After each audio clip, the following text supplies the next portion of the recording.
to a new episode of Master's Voice. This Howdy. time we're talking about a small thing which can be a big influence in the game. Session time. That's right. I am McPaddy. I'm here with Juicy. Hello.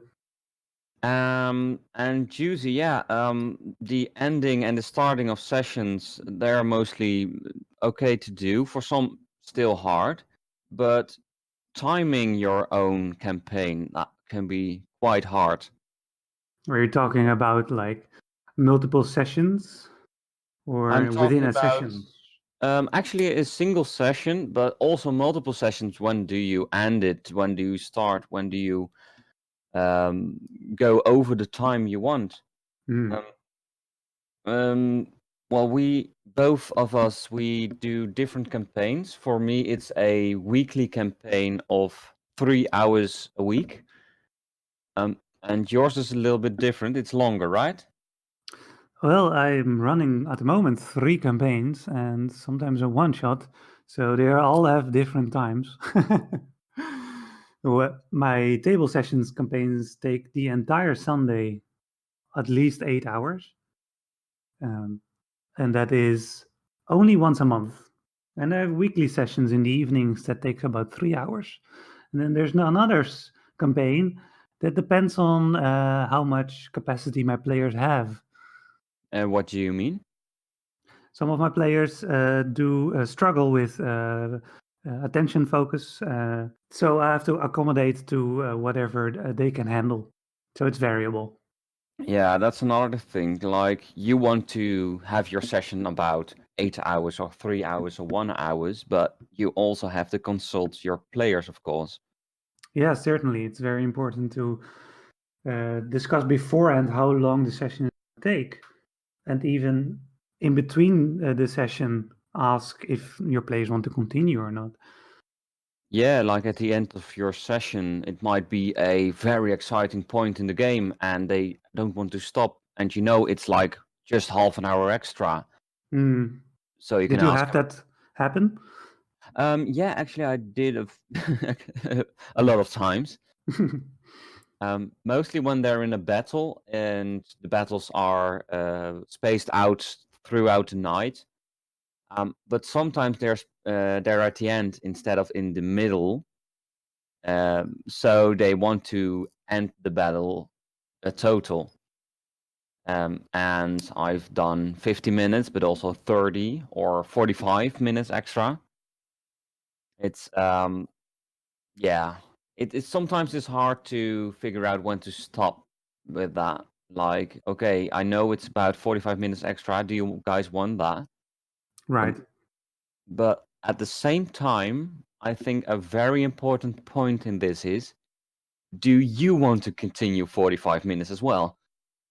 Yeah, you definitely, as a dungeon master, have to check in on yourself, not to exhaust yourself. Yeah, most dungeon masters tend to forget themselves and only think about their Hmm. players. But I think that's a really important part. That's very true. Yeah. Yeah. One shots. How long do your one shots last mostly? So there's my guilty problem. However you say that. I tend my one shots to be a one shot, so one evening of 3 hours, maybe 4 hours, mostly at most 3 hours. Mm-hmm.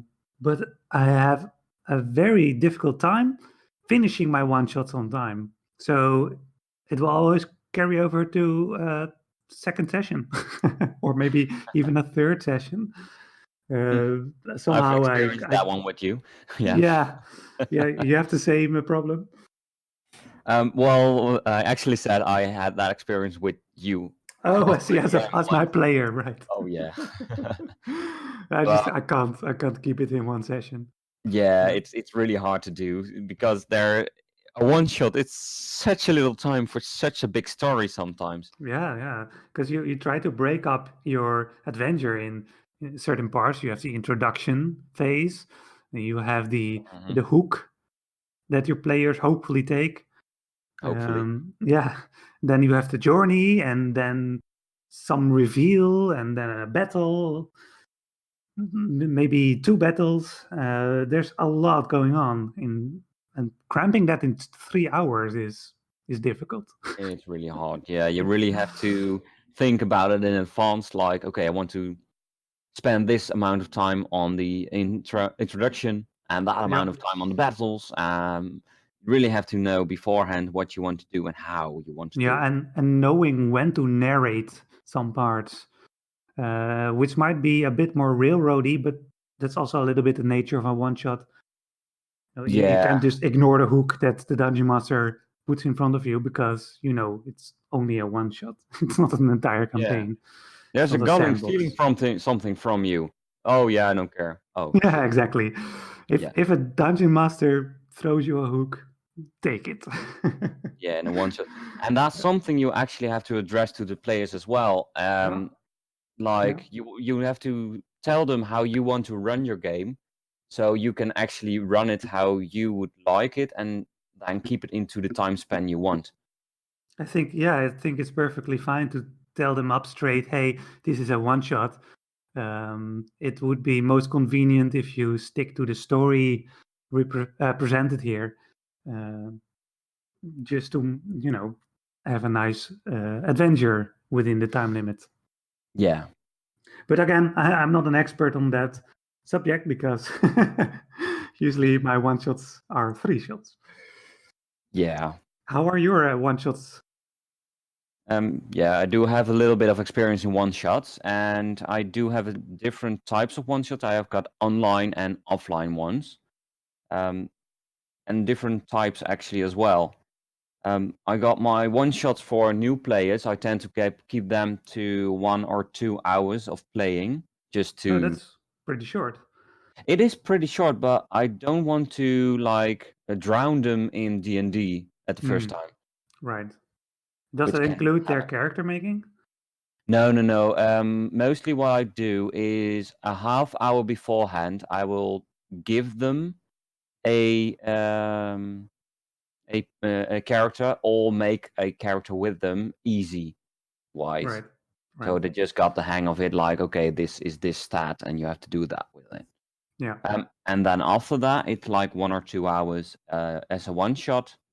And actually, what I tend to do with the first players, I do a one shot that is placed in front of a campaign. So if they want to continue playing, they continue into the campaign itself. That's clever. Yeah. Yeah, and also do at the end, I do a hook, of course. Hmm.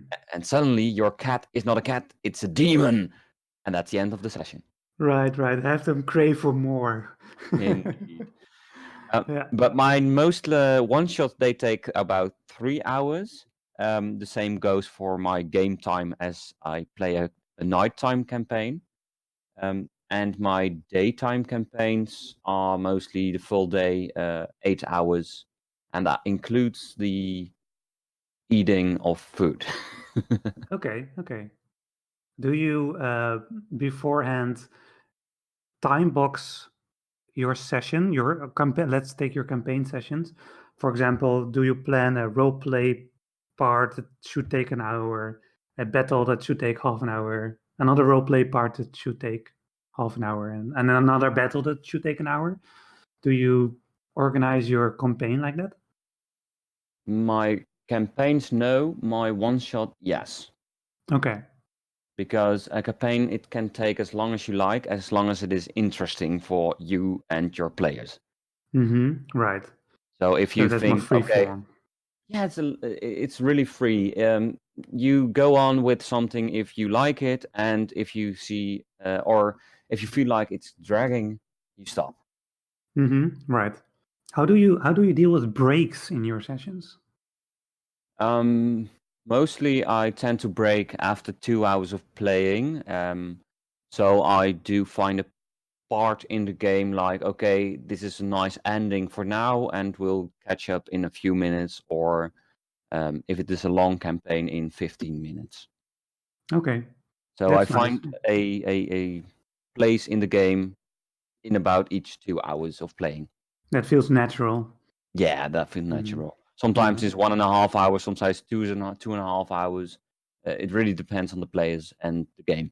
Yeah, I should be more aware of that because I want to incorporate breaks. I think they are important, but I struggle finding a natural moment, and two, I just completely forget sometimes. So I've been playing for 3 hours, and then I'm like, why am I so tired? I just forget to insert a break. Oh, don't forget, I also got that. Yeah.